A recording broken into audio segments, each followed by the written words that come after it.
Hello everyone, সবাইকে নমস্কার। আশা করি তোমরা বেশ ভালো আছো।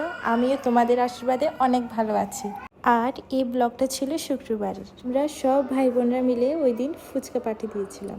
আর সব ভাই বোনরা একসাথে হওয়া মানে হচ্ছে অনেক মজা করা, অনেক আড্ডা দেওয়া। তো যেহেতু আমাদের নিরামিষ চলছে, তাই নিরামিষ ফুচকাই বানাচ্ছি।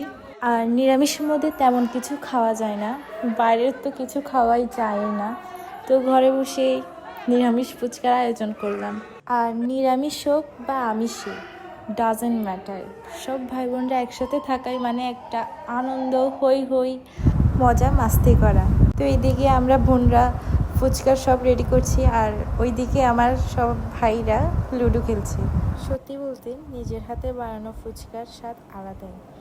তার উপর যখন সবাই একসাথে বসে খাওয়া হয়, তখন আনন্দটা আরও কয়েক গুণ বেড়ে যায়।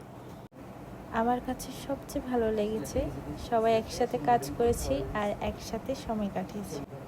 আর এমন ছোট মুহূর্তগুলো আসলে জীবনে সবচেয়ে সুন্দর স্মৃতি হয়ে থাকে।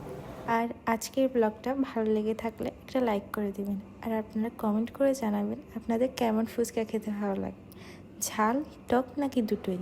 আর এমন ব্লগ দেখতে চাইলে আমাদের পাশেই থাকবেন। দেখা হচ্ছে পরবর্তী ব্লগে। সবাইকে নমস্কার।